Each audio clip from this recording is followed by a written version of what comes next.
નમસ્કાર મિત્રો, current affairs with GK ના મોસ્ટ આઈએમપી પ્રશ્નોમાં આપનું હાર્દિક સ્વાગત છે. જોઈએ પ્રશ્ન નંબર 1. ભારતના કયા રાજ્યમાં પ્રથમ નમો બાયોડાયવર્સિટી પાર્ક, જેને નમો વન પણ કહેવામાં આવે છે, તેનું ઉદ્ઘાટન ક્યાં કરવામાં આવ્યું હતું? તો જવાબ છે રાજસ્થાનમાં કરવામાં આવ્યું હતું. પ્રશ્ન નંબર 2. દરિયાઈ સહયોગ વધારવા માટે કોંકણ 2025 કવાયતમાં ભારત સાથે કયો દેશ ભાગ લઈ રહ્યો છે? તો જવાબ છે યુનાઇટેડ કિંગડમ. પ્રશ્ન નંબર 3. લદ્દાખના મેઘલા પાસમાં 19,400 ફૂટની ઊંચાઈ પર વિશ્વનો સૌથી ઊંચો મોટરેબલ રોડ કઈ સંસ્થાએ બનાવ્યો? તો જવાબ છે બોર્ડર રોડ ઓર્ગેનાઇઝેશન. પ્રશ્ન નંબર 4.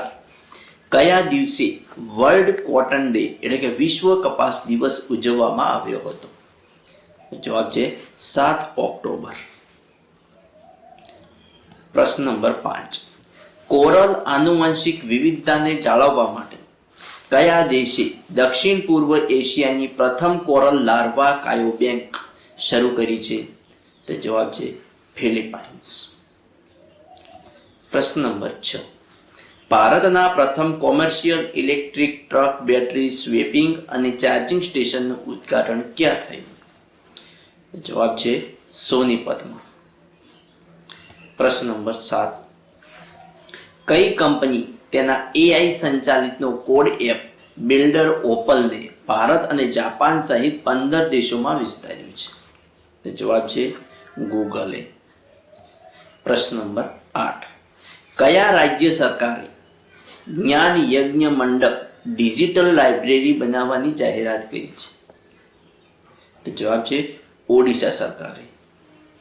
જોઈએ પ્રશ્ન નંબર 9. કે 2025માં ભારતનો પ્રથમ મિસ યુનિવર્સ તાજ જીતીને કોને ઇતિહાસ રચ્યો? તો જવાબ છે શેરી સિંહે. પ્રશ્ન નંબર 10. ભારતીય સેના દ્વારા રિયલ ટાઈમ એરસ્પેસ નિયંત્રણ વધારવા માટે શરૂ કરાયેલ સ્વદેશી એન્ટી ધ ડ્રોન ગ્રીડનું નામ શું છે? જવાબ છે સક્ષમ.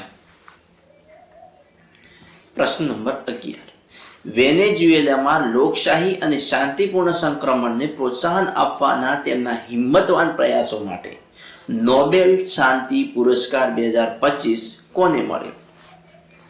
જવાબ છે મારિયા કોરિના મયાડો. કોને મળ્યો? મારિયા કોરિના મયાડોને. પ્રશ્ન નંબર 12. સારે જહાં સે અચ્છા હિન્દુસ્તાનમાં કોણે લખ્યું છે? તો જવાબ છે મોહમ્મદ ઇકબાલે લખ્યું છે. પ્રશ્ન નંબર 13. જામનગર જિલ્લામાં આવેલા ગોપ મંદિર કઈ સ્થાપત્ય શૈલીના છે? જવાબ છે ચાલુક્ય સ્થાપત્ય શૈલીના છે. પ્રશ્ન નંબર 14. કે મીરાબાઈએ તેમનો દેહ કયા સ્થળે છોડ્યો હતો? તો જવાબ છે મીરાબાઈએ દ્વારકામાં તેમનો દેહ છોડ્યો હતો. પ્રશ્ન નંબર 15. કે ઉત્તરાખંડમાં કયા સ્થળે ભાગીરથી અને અલકનંદા નદીઓ મળીને ગંગા તરીકે ઓળખાય છે? તો જવાબ છે દેવપ્રયાગમાં ભાગીરથી અને અલકનંદા આ બે નદીઓ મળીને ગંગા તરીકે ઓળખાય છે. મિત્રો, જો તમને મારો વિડીયો પસંદ આવ્યો હોય અને આવા જ નેક્સ્ટ વિડીયો જોવા માંગતા હોય તો મારી ચેનલને સબસ્ક્રાઇબ કરવાનું અને તમારા મિત્રો સાથે લિંક શેર કરવાનું ના ભૂલતા. Thanks for watching my video.